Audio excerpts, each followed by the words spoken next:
Tudo bom, investors? No vídeo de hoje nós vamos falar como a vitória de Biden pode influenciar os REITs.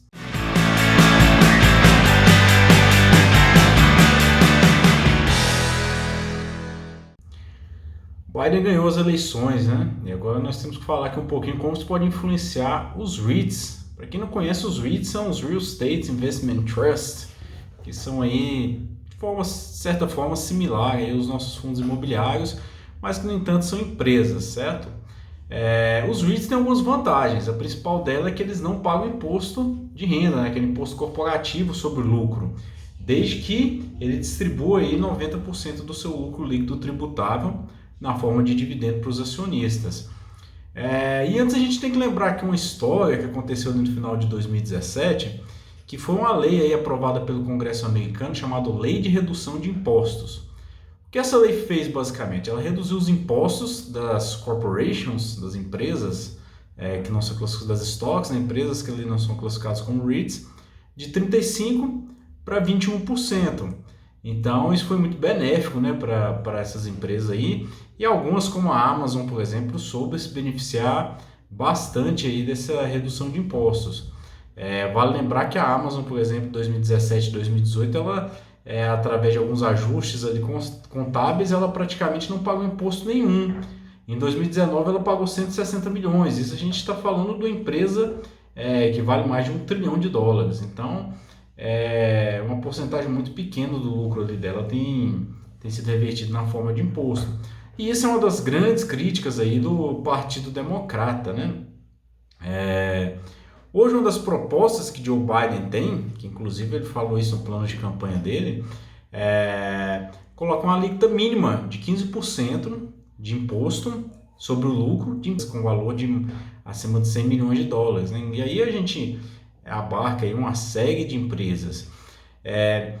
Outro ponto que ele traz, com essa lei de redução de impostos no final de 2017, esses impostos caíram de 35% para 21%.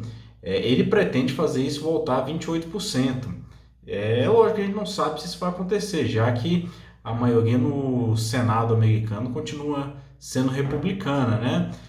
Outro ponto que é uma crítica muito grande dos democratas, que com essa lei de redução de impostos, várias empresas não convergiram para essa redução de impostos, não convergiram em benefício para o cidadão americano, né? Eles falam, por exemplo, que a Harley Davidson usou essa redução de impostos para terceirizar a mão de obra fora dos Estados Unidos. Outra crítica que eles têm é com relação a Boeing, TNT, por exemplo, que em vez de aumentar os empregos nos Estados Unidos, eles fizeram recompra de ações. Então, de certa forma, beneficiou aí o acionista dessas empresas. Outra proposta que eles têm é taxar em 21% o lucro dessas empresas oriundas do exterior. E a gente sabe que as maiores multinacionais do mundo são originárias dos Estados Unidos. E essa taxação de imposto de 21% sobre o lucro oriundo de outros países poderia afetar bastante aí a lucratividade dessas empresas, né? Outro ponto, como eu falei, eles têm um projeto aí de impor penalidades a essas empresas que terceirizam mão de obra no exterior. Então o que a gente observa é que o Partido Democrata é muito diferente em termos de protecionismo do que o Trump prometia, né? Então isso pode afetar bastante. Biden, por exemplo, falou claramente na campanha dele que nenhuma empresa, nenhuma companhia, isso citando a Amazon, né?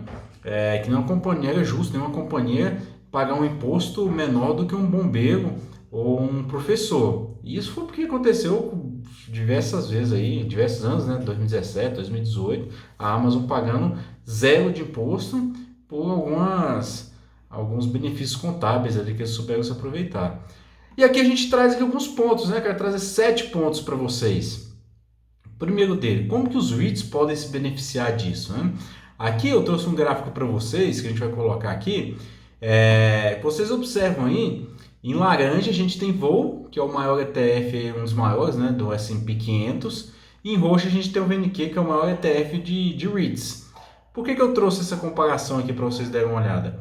Que desde que foi aprovado a lei em 2017, redução de impostos, lógico que essa não é a única justificativa, tá?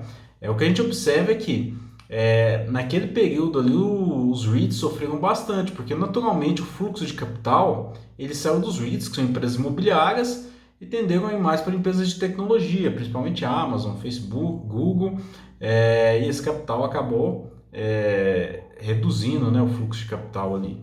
E o que a gente observa hoje? Se essa lei foi aprovada hoje pelo Congresso americano, se Biden conseguir passar ela, muito provavelmente o fluxo de capital vai tender a voltar em direção aos REITs.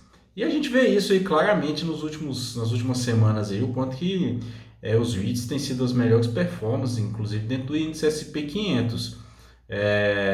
Isso é muito importante de lembrar. Então o capital ele tenderia a fluir em direção aos REITs novamente, né? Esse é o primeiro ponto. Segundo ponto, né? Vamos falar aqui de um setor que poderia se beneficiar disso. Hoje, o que a gente observa, principalmente ali nas entrelinhas do Partido Democrata, é que existe ali uma certa animosidade com a Amazon, principalmente pela falta de geração por essa questão de pagar imposto, enfim. E eles pretendem, inclusive, assim, uma das empresas que eles mais travam guerra e querem aumentar esse imposto muito baseado nela. Inclusive, Jeff Bezos teve que prestar aí. Jeff Bezos, para quem não sabe, é o CEO da Amazon. Esteve no Congresso americano aí se justificando com relação a isso, essas manobras contábeis que eles fizeram. E um dos setores que poderiam, em tese, se beneficiar seria o setor do varejo, porque taxando empresas como a Amazon, Shopify, elas não teriam mais aquela margem tão grande de lucro. Então, isso diminuiria até, em certa forma, ali a competitividade delas. E o que traria, talvez, de volta ali um maior alívio aí para REITs focado no varejo. Isso a gente falando principalmente de shopping, centros ancorados. Eu, pessoalmente, eu não sei até que ponto isso seria relevante, né? Já que o que a gente observa é uma tendência do e-commerce subindo. Principalmente, vale lembrar que para vestuário, por exemplo, o e-commerce hoje representa 30% das vendas. Pode parecer pouco, mas é um crescimento robusto em alguns setores do varejo. Então, acredita-se que o varejo poderia ter um alívio, né? Um certo benefício no curto prazo, né? Quando a gente fala aqui, né, daquela multa que o Biden pretende impor para as empresas estrangeiras, para as empresas americanas, né, que tem a parte do seu capital internacionalizado, né, isso pode trazer um pouco mais de produção doméstica, então, dentro dos Estados Unidos. E a gente tem que lembrar alguns REITs que poderiam se beneficiar deles. Aumentando a produção dentro dos Estados Unidos, eu acredito que os REITs industriais eles poderiam ser os grandes beneficiados nesse caso. Mas é lógico que esse argumento a gente observou ele muito no Trump, né? O governo do Trump sempre teve essa guerra ideológica com outros países e é lógico que eles se beneficiaram nos REITs industriais, inclusive é um dos melhores setores aí nos últimos tempos. E passando isso, principalmente os REITs focados em triple net lease. Então a gente pode lembrar ali de Lexington, Stag, terreno não é no triple net lease, mas você tem terreno, Prologis, e ao mesmo tempo você tem alguns REITs industriais que poderiam de repente sofrer um pouco. A gente vai lembrar aqui de Rexford, que ele é um REIT industrial focado totalmente na Califórnia, e um dos principais pontos positivos de Rexford é aquela transação comercial que a Califórnia tem ali, né? Que a Califórnia ela é a entrada de cargas ali dos países asiáticos, né? Então, se você está na praia da Califórnia, já falei isso algumas vezes, se você pudesse olhar do outro lado, você veria a China, Vietnã, Japão, Malásia, enfim, são grandes parceiros comerciais dos Estados Unidos. Então, um protecionismo poderia, em tese, prejudicar o Rexford, certo? Esse é o ponto número 3 aqui, né? O ponto número 4 aqui. A gente tem que lembrar aqui um setor que hoje já sofre bastante, que são os REITs prisionais. Por que os REITs prisionais sofrem? A gente tem dois, que é CoreCivic e CGL Group. Vale lembrar que CoreCivic, a partir de 1º de janeiro, não é mais REIT. Então, esse vídeo só vale aqui até dia 31 de dezembro, nesse quesito, tá? Por que CoreCivic está deixando de ser um REIT? Esses REITs eles têm uma grande dificuldade hoje de captar recurso no mercado. E como eles são obrigados a distribuir 90% do seu lucro tributável, lógico que eles têm uma parte ali que eles podem fazer de caixa, mas eles têm uma grande dificuldade de crescer, né? E a própria ideologia hoje de mercado dentro dos Estados Unidos já tem afetado muito isso, porque bancos como JP Morgan, Wells Fargo, Bank of America já não emprestam mais dinheiro para essas instituições prisionais. E aí, Core Civic, a forma que ele tem, né, de continuar crescendo seria deixando de ser um REIT, porque ele não precisaria mais distribuir ali o seu lucro na forma de dividendo e poderia fazer caixa para crescer. Geogroup é outro REIT, né, que sofre bastante com relação a isso, mas Geogroup ainda tem uma vantagem maior porque ele tem uma parte do portfólio dele internacional, né, no Reino Unido, África do Sul, Austrália, mas não deixa de ser um REIT que sofre. O que Biden propõe na campanha dele? Ele propõe acabar com qualquer parceria de REIT do governo federal com esses REITs prisionais. É lógico que eles poderiam continuar fazendo parceria com governos estaduais, mas o grande foco hoje de crescimento desses REITs prisionais são os centros de detenções de imigrantes, que é onde mais tem crescido. E o próprio John Biden fala, como vocês estão vendo aí, né, uma das propostas dele é que, além de acabar com essa parceria, ele pretende acabar com a detenção de imigrantes sem documentos. Então isso afetaria bastante, né? A gente pode lembrar que esses REITs já foram afetados aí durante a pandemia, porque reduziu a quantidade de imigrantes sendo presos. Então é um setor que seria bastante afetado negativamente aí, que seriam os REITs prisionais, né? A gente vai lembrar aqui, né? Eu falei aqui dos REITs prisionais, vamos falar agora aqui uma das propostas de Biden, né? Que é o tópico 5 aqui, né? Que Biden propõe um crédito fiscal de $15.000 para compradores de casas pela primeira vez. Então, assim, se você nunca comprou uma casa, seria aquele benefício. Se você nunca teve uma casa, um apartamento, na sua primeira compra você tem um benefício fiscal de $15.000. A primeira vez a gente pode pensar, isso seria ruim, né, para os REITs residenciais. Mas o que acontece? A gente sabe que o mercado ele acomoda os preços, né, de acordo com a oferta e da demanda. Não adianta a gente querer o governo querer dar aquele jeitinho, porque as coisas o mercado faz acontecer. Então, o que se espera é que em regiões onde estão em crescimento, talvez os preços até se elevem de imóveis. E é lógico, que a gente falando, esses preços se elevando, aquelas pessoas que moravam em regiões densamente povoadas, e a gente vai lembrar os REITs que estão nas principais regiões densamente povoadas de apartamentos, que é Sex Property, Avalon Bay e EQR. Esses REITs de repente seriam até beneficiados, né? Porque ficaria mais caro você morar no subúrbio, por exemplo, porque esses preços se acomodariam. Outro ponto que Biden tenta fazer aí, né, tenta aprovar, é dificultar a residência fiscal. Vale lembrar que os grandes bilionários nos Estados Unidos, eles têm residência fiscal em estados onde existe aquela isenção de imposto para o residente. Então, Jeff Bezos e companhia, eles não necessariamente habitam na Califórnia. Se a gente lembrar ali na costa oeste, a gente tem 3 estados, que é Califórnia, Oregon e o estado de Washington. Vale lembrar, não pode confundir o estado de Washington com a capital Washington, D.C. E o estado de Washington é o único ali no Pacífico que não tem esse imposto, né, para o residente. Então, vários desses bilionários, eles acabam indo morar no estado de Washington, ali próximo a Seattle. Isso tem uma grande influência ali, né, no recurso, capital, porque eles acabam deixando de pagar aquele imposto ali, apesar das grandes empresas como Amazon, Facebook, Google estarem localizadas na Califórnia. Os seus diretores, os seus CEOs, eles não acabam não morando ali, eles moram em outros estados. E Biden promete um pouco dificultar isso aí. É lógico que quando a gente pensa nos grandes bilionários, talvez eles continuem morando lá. Mas aquelas pessoas ricas, mas que ainda não são os bilionários, talvez dificulte um pouco para elas. E aí elas tendem a continuar morando nesses estados chaves, né, dos empregos, principalmente Nova York e Califórnia.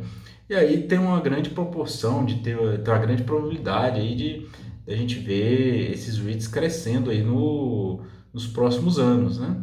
Porque eles dependem em grande parte um crescimento interno, que seria o crescimento da sua receita através de reajuste de aluguéis, né? Aqui eu falo do ponto 6 dos REITs, que são o Exchange 1031. Esse Exchange 1031 ele é muito importante para os REITs.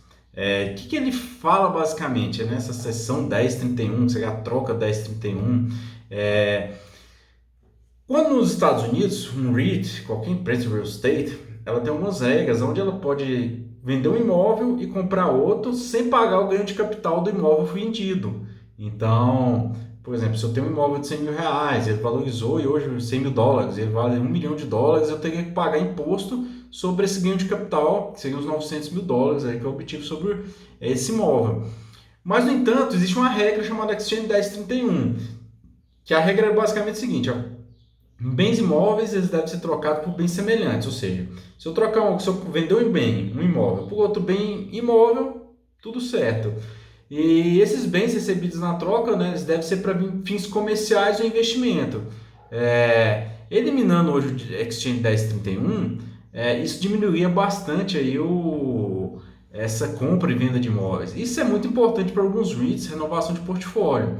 Aqui a gente pode lembrar um REIT de escritório, que é Vornado, por exemplo, que ele está renovando grande parte do portfólio dele, concentrando em grandes edifícios ali em Manhattan, principalmente próximo ao Penn Street. Penn Street fica ali entre o Madison Square Garden e a Times Square, por exemplo. Então, é uma área muito nobre de Nova York, muito turística, e esses REITs talvez sofressem, né? E quem mais sofreria com esse, na verdade, né? Na minha opinião, quem mais sofreria seriam os REITs de self-storage, porque é um setor que eles dependem de muita renovação de portfólio, em que eles precisam saber se posicionar, em que não tem uma barreira de mercado muito grande. Então, você vender um imóvel de self-storage e comprar outro é muito fácil hoje, porque a Exchange 1031 te permite isso, né? Permite para os REITs isso. Então eles estão sempre renovando o portfólio de uma forma muito rápida. Quando a gente fala de REITs de escritório, não, esse ciclo de renovação de portfólio ele é muito longo, ele leva anos, né? Então, e o setor hoje que tem a renovação de portfólio mais rápida seria o do self-storage e que talvez fosse prejudicado com isso. No entanto, o que se espera é que os grandes REITs eles acabarão tendo uma barreira de entrada, porque pequenas empresas, REITs pequenos, eles talvez não conseguissem mais renovar o seu portfólio, não conseguissem mais crescer. Então, para o investidor, no final das contas, eu acredito pessoalmente que seria até um ponto, às vezes, benéfico para os grandes REITs, correto? Outro ponto aqui, né, que a gente tem que lembrar que Biden propõe, né, que é o aumento aí do gasto público. Então, Biden propõe aí 5,4 trilhões de dólares a mais de gasto aí nos próximos 10 anos. Então, com essa tendência de gasto público, o que se espera é que a taxa de juros nos Estados Unidos se mantenha baixa. E isso é muito relevante para os REITs, porque os REITs, para eles crescerem, eles dependem de um juros baixo, um custo de capital baixo, porque isso permite com que ele compre imóveis que de repente tenham um retorno mais baixo, certo? E isso vai impulsionar bastante o setor de escritórios, setor industrial e principalmente os REITs que hoje estão muito endividados, porque eles vão poder rolar a sua dívida, né? Eles vão poder renovar essa dívida a taxas de juros mais baixas, certo? Aqui eu trouxe os 7 pontos principais aqui, né, que eu observei aqui, analisando aqui o plano de campanha de Biden, as promessas que ele fez.